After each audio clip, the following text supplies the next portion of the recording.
Welcome! It's Facts You Don't Know. If it's your first time here and you want to find out new facts that will definitely make you smarter and more, well, and first make sure to subscribe and activate the notification bell so you don't miss anything. A dying dad is seen cradling his newborn son weeks after doctors gave him days to live. Brain cancer patient Cagney Wenck defied medical experts to hold on long enough to meet Levon for the first time. Cagney Wenck finally went to the doctor after experiencing headaches for several days. The diagnosis was enough to leave anyone in shock. Wenck is suffering from a highly aggressive stage 4 cancer called glioblastoma. The grim prognosis came just 3 weeks before the due date of his first child. Living on this beautiful planet gives us an infinite amount of incredible experiences. Sometimes it seems like we're invincible, yet in the blink of an eye, the best laid plans can change forever. The moment when a baby comes into the world is always special, but for one family in Boulder, Colorado, it was particularly poignant. New father Cagney Wenck, 26, was diagnosed with stage 4 glioblastoma, an aggressive form of cancer in his brain, just 3 weeks before his fiancée, Jessica Lee, was due to give birth to their baby boy. Cagney Wenck and his wife Jessica were overjoyed when they found out they were expecting a baby boy. But with just 3 weeks left to go before his due date, they got the blood-chilling news that Cagney was suffering from aggressive stage 4 brain cancer known as glioblastoma. When the big day arrived on September 18th, Wenck was in the ICU, still recovering from one of 3 brain surgeries he had had since his diagnosis. But the Boulder Community Foothills Hospital staff made extensive plans to enable Wenck to attend the birth of his son, wheeling him into the delivery room along with his nurse and all his medical equipment from the ICU. Bringing a new baby into this world is difficult and scary enough on its own, but to be dealing with such news makes this couple's journey all the more heartbreaking. But, like it or not, time marches on. As the due date approached, Cagney underwent 3 intense brain surgeries. When Jessica began to go into labor, Cagney was still in the ICU.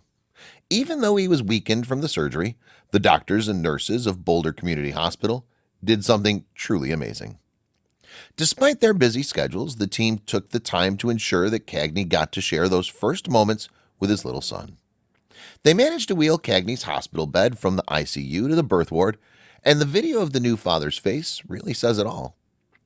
Prior to the birth, the organization, Now I Lay Me Down to Sleep, which usually coordinates photographers who are willing to donate their services with families whose babies are born still or only live a short while, put out a request to its Denver area community and asked if anyone would be willing to take pictures for Wenck and Lee. Sarah Baccachuli, a local photographer, videographer, and doula, was the first to respond. I was honored to provide them this service and offered birth photographer instead of just pictures after the baby was born, Baccachuli told Today Parents. She attended the birth as a photographer and produced a video of the birth for the family. Baby Levon Robbie Wenck was born at 2:12 a.m., and his father was even able to cut the cord thanks to the thoughtful planning of the Boulder Community Foothills Hospital staff. The atmosphere in the room was serene and joyful. The hospital staff and their family were amazing, and the room was filled with love and support, Baccachuli said. Oh my God, he keeps repeating as he looks upon the face of little Levon. He even got to cut the umbilical cord.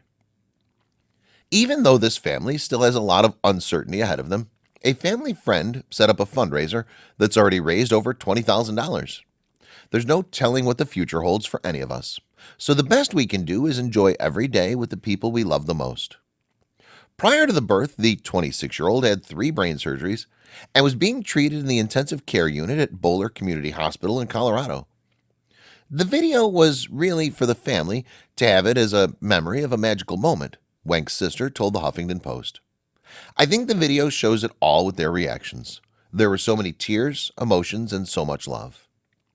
Wenck described in the video how expecting a child changed his life. He got me a job. He taught me to relax. He taught me a lot of life lessons that I wouldn't have learned otherwise, he said. Baccachuli posted the video on her Facebook page with the hope that viewers would be inspired to help the couple by donating to their Give Forward fundraising campaign. It's my hope that people will see the video, feel the love this family shares, and help lift them up and make a donation if they're able, she told the Huffington Post. Bacalucci's a mother to 4 young children herself. For me, it was a reminder that every day we have here is a gift, and to try and make the most of it, she said. A Give Forward campaign has been set up for the family while Lee recovers from the birth and Wenck continues with his treatment. The family of the late Cagney Wenck dedicated a bench to BCH staff in the courtyard of Foothills Hospital on December 23, 2017, with one special guest in attendance, Cagney's 1-year-old son, Levon. In September 2016, photos of Wenck, his fiancée Jessica Lee, and his newborn son garnered national and international news attention. Cagney was bravely fighting brain cancer when his fiancée went into labor at Foothills Hospital. BCH hospital staff wheeled him from the ICU to the family birth center so he could be there for the birth of Levon.